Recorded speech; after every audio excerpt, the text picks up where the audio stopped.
Welcome back to Baby Alice's stories. We now return to the adventures of Alice in Wonderland by Lewis Carroll. Chapter 7. The Mad Tea Party. There was a table set out under a tree in front of the house, and the March Hare and the Hatter were having tea at it. A dormouse was sitting between them, fast asleep, and the other two were using it as a cushion, resting their elbows on it and talking over its head. Very uncomfortable for the dormouse, thought Alice, only as it's asleep, I suppose it doesn't mind.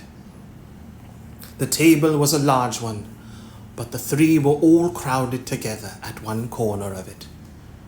"No room, no room!" they cried out when they saw Alice coming. "There's plenty of room," said Alice indignantly, and she sat down in a large armchair at one end of the table. "Have some wine," the March Hare said in an encouraging tone. Alice looked all around the table, but there was nothing on it but tea. "I don't see wine. I don't see any wine," she remarked. "There isn't any," said the March Hare. "Then it wasn't very civil of you to offer it," said Alice angrily. "It wasn't very civil of you to sit down without being invited," said the March Hare. "I didn't know it was your table," said Alice. "It's laid for a great many more than three." "Your hair wants cutting," said the Hatter. He had been looking at Alice for some time with great curiosity, and this was his first speech. "You should learn not to make personal remarks," Alice said with some severity. "It's very rude." The Hatter opened his eyes very wide on hearing this, but all he said was, "Why is a raven like a writing desk?" "Come, we shall have some fun now," thought Alice. "I'm glad they've begun asking riddles. I believe I can guess that," she added aloud. "Do you mean that you think you can find out the answer to it?" said the March Hare. "Exactly so," said Alice. "Then you should say what you mean," the March Hare went on. "I do," Alice hastily replied. At least I mean what I say. That's the same thing, you know." "Not the same thing a bit," said the Hatter. "You might just as well say, 'I see what I eat is the same thing as I eat what I see.'"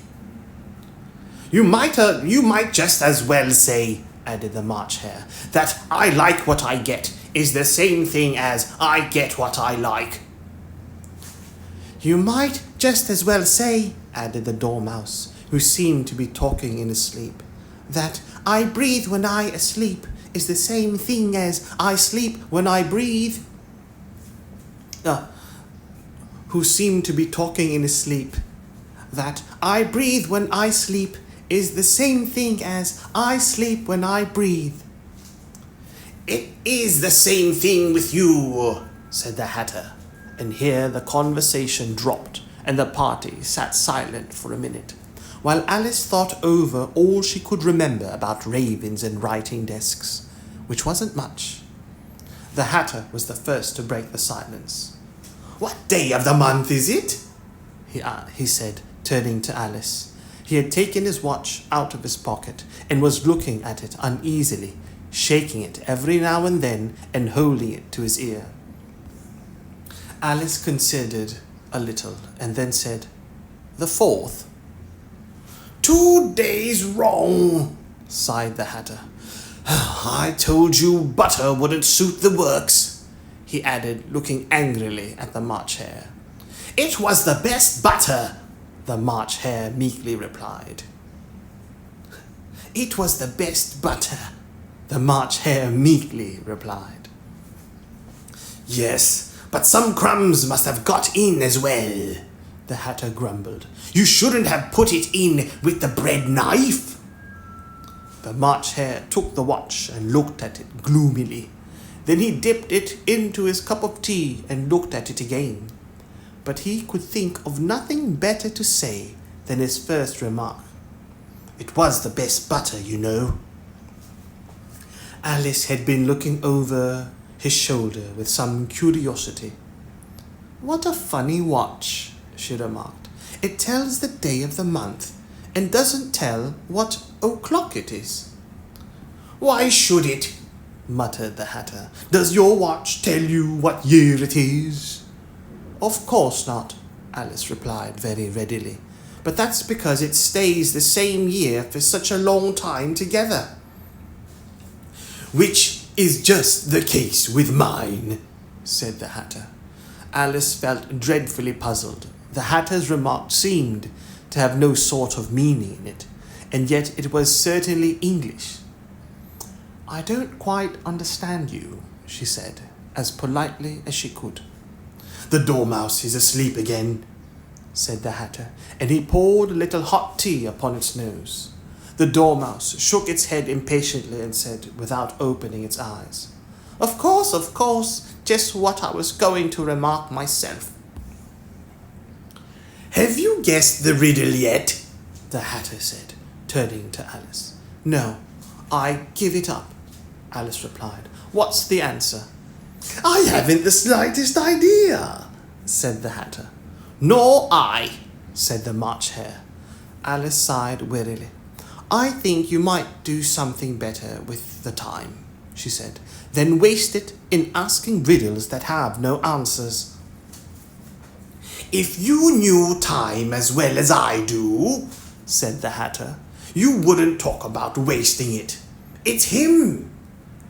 "I don't know what you mean," said Alice. "Of course you don't," said the Hatter. The Hatter said, tossing his head contemptuously.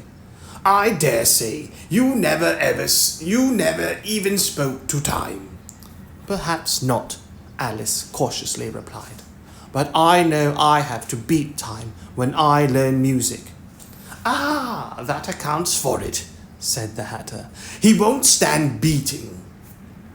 Now, if you only kept on good terms with him, he'd do almost anything you liked with the clock.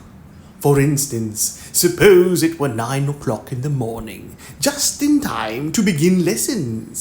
You'd only have to whisper a hint to time. And round goes the clock in a twinkling. 1:30, time for dinner." "I only wish it was," the March Hare said to itself in a whisper. "That would be grand, certainly," said Alice thoughtfully. "But then I shouldn't be hungry for it, you know." "Not at first, perhaps," said the Hatter. "But you could keep it to 1:30, as long as you liked." "Is that the way you manage?" Alice asked. The Hatter shook his head mournfully. "Not I," he replied. "We quarrelled last March, just before he went mad, you know," pointing with his teaspoon at the March Hare. "It was at the great concert given by the Queen of Hearts, and I had to sing. 'Twinkle, twinkle, little bat, how I wonder where you're at.' You know the song, perhaps?" I've heard something like it, said Alice. "It goes on, you know," the Hatter continued, "in this way. Up above the world you fly, like a tea tray in the sky. Twinkle, twinkle." Here the Dormouse shook itself and began singing in its sleep. "Twinkle, twinkle, twinkle, twinkle," and went on so long that they had to pinch it to make it stop. "Well, I'd hardly finished the first verse," said the Hatter, "when the Queen jumped up and bawled out, 'He's murdering the time! Off with his head!'" "How dreadfully savage!" exclaimed Alice. "Ever since that," the Hatter went on in a mournful tone, "he won't do a thing I ask. It's always 6 o'clock now." A bright idea came into Alice's head. Is that the reason so many tea things are poured out here?" she asked.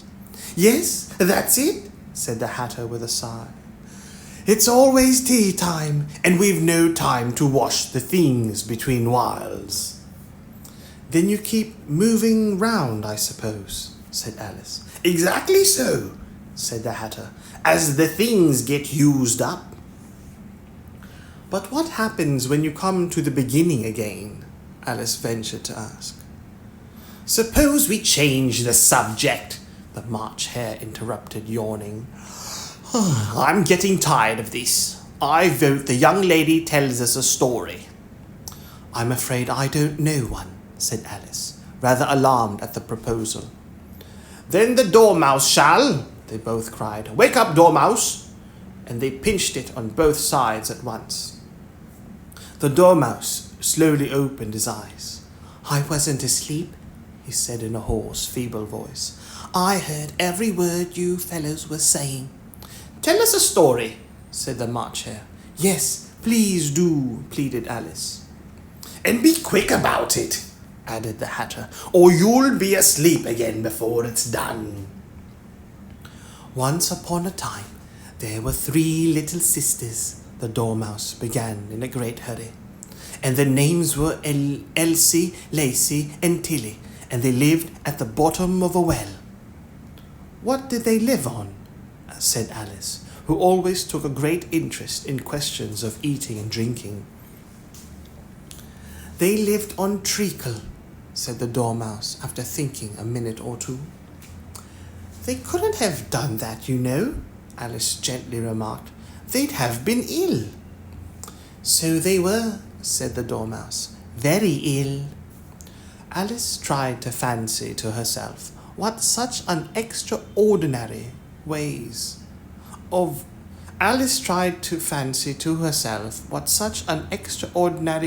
of living would be like, but it puzzled her too much, so she went on.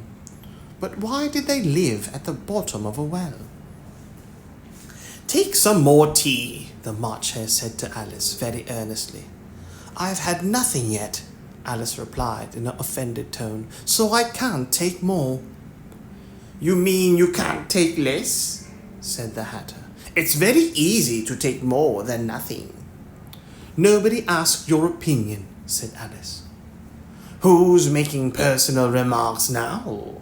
The Hatter asked triumphantly. Alice did not quite know what to say to this, so she helped herself to some tea and bread and butter, and then turned to the Dormouse and repeated her question. Why did they live at the bottom of a well? The Dormouse again took a minute or two to think about it, and then said, It was a treacle well. There's no such thing, Alice was beginning very angrily. But the Hatter and the March Hare went, Shh, shh, and the Dormouse sulkily remarked, If you can't be civil, you'd better finish the story for yourself. No, please go on, Alice said very humbly. I won't interrupt again. I dare say there may be one. One indeed, said the Dormouse indignantly. However, he consented to go on. And so, these 3 little sisters, they were learning to draw, you know. What did they draw? Said Alice, quite forgetting her promise. Treacle, said the Dormouse, without considering at all this time. I want a clean cup, interrupted the Hatter. Let's all move one place on. He moved on as he spoke, and the Dormouse followed him. The March Hare moved into the Dormouse's place, and Alice rather unwillingly took the place of the March Hare. The Hatter was the only one who got any advantage from the change, and Alice was a good deal worse off than before, as the March Hare had just upset the milk jug into his plate. Alice did not wish to offend the Dormouse again, so she began very cautiously. But I don't understand. Where did they draw the treacle from? You can draw water out of a water well, said the Hatter. So I should think you could draw treacle out of a treacle well, eh? Stupid. But they were in the well, Alice said to the Dormouse, not choosing to notice this last remark. Of course they were, said the Dormouse. Well in. The answer so confused poor Alice that she let the Dormouse go on for some time without interrupting it. They were learning to draw, the Dormouse went on, yawning and rubbing its eyes, for it was getting very sleepy. And they drew all manner of things, everything that begins with an M. Why with an M? Said Alice. Why not? Said the March Hare. Alice was silent. The Dormouse had closed its eyes by this time and was going off into a doze, but on being pinched by the Hatter, it woke up again with a little shriek and went on. Eek! That begins with an M, such as mousetraps, and the moon, and memory, and muchness. You know, you say things are much of a muchness. Did you ever see such a thing as a drawing of a muchness? Really, now you ask me, said Alice, very much confused. I don't think. Then you shouldn't talk, said the Hatter. This piece of rudeness was more than Alice could bear. She got up in disgust and walked off. The Dormouse fell asleep instantly, and neither of the others took the least notice of her going. Though she looked back once or twice, half hoping they would call after her. The last time she saw them, they were trying to put the Dormouse into the teapot. At any rate, I'll never go there again, said Alice, as she picked her way through the wood. It's the stupidest tea party I ever was at in all my life. Just as she said this, she noticed that one of the trees had a door leading right into it. That's very curious, she thought, but everything's curious today. I think I may as well go in at once. And in she went. Once more she found herself in the long hall and close to the little glass table. Now I'll manage better this time, she said to herself, and began by taking the little golden key and unlocking the door that led into the garden. Then she went to work nibbling at the mushroom. She had kept a piece of it in her pocket, till she was about a foot high. Then she walked down the little passage, and then she found herself at last in the beautiful garden, among the bright flower beds and the cool fountains.